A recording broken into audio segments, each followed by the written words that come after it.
ఆవేశం? తమ్ముళ్ళని ఆపాల్సిన మీరే ఆవేశపడితేలా?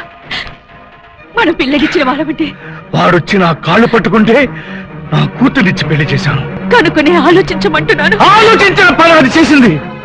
నా బిడ్డని కాపురానికి తీసుకెళ్లి బతుకున్న శవాన్ని చేసి పంపుతుందా? వాళ్ళని బ్రతకనివ్వను. ఏమండి?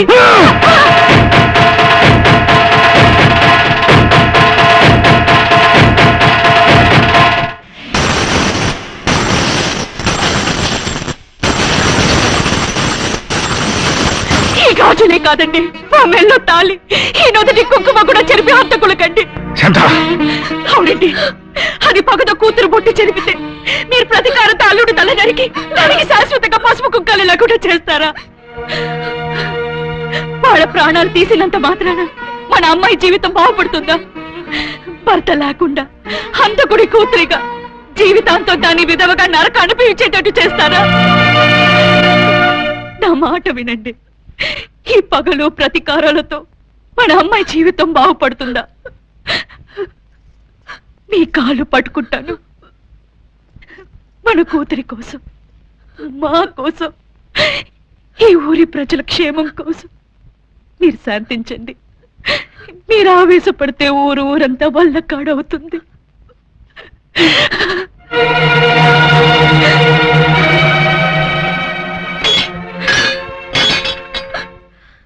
తండ్రి చనిపోతే భర్త ఓదారుస్తాడు, భర్త చనిపోతే తండ్రి ఓదారుస్తాడు. కాని పుట్టినింటిని మెట్టినింటిని ఒకేసారి దూరం చేసిన వాడిని ఏం చేయాలి? చట్టానికి అప్పు చెప్పాలి. ఆ చట్టాన్ని వాడు కొనేస్తే నిలువున నరికేయాలి. నాకు తెలుసు బాబు, నా కోసం నువ్వు ఏమన్నా చేస్తావని. కానీ నిన్ను హంతకుడిగా చూడటానికి కాదుగా నేను బతుకున్నది. అంటే మావయ్యను తాతయ్యను చంపింది ఆ మహేంద్రవర్మ?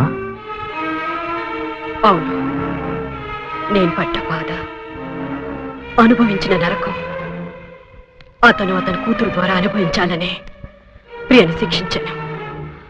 అంతేకాని ఈ భార్యగా మాత్రం కాదు. నన్ను అర్థం చేసుకో. ఏమిటి మిస్టర్ మహేంద్రవర్మ గారు, మీ కూతురు రెండో పెళ్లికి మొదటి అత్తగారిని పిలవడానికి స్వయంగా వచ్చారా? నీ కొడుకు ఇంకా బతికే ఉన్నాడుగా. అంటే వాణ్ణి చంపి అడ్డు తొలగించుకోవడానికి వచ్చావన్నమాట. అదే చేయాలనుకుంటే నా కూతుర్ని వెనక్కి పంపిన రోజునే చేసుండేవాణ్ణి. మరెందుకు వచ్చారు? మా వాడు కట్టిన తాళిని నిలబెట్టమని ప్రాధేయపడ్డానికి వచ్చారా? ఇంద్రాణి, నీ పగ నా మీద, నన్నేమన్నా చెయ్యి.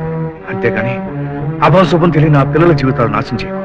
నా పగ తీరాలంటే నువ్వొక్కడివే కాదు, నీ కుటుంబం మొత్తం నాశనం కావాలి.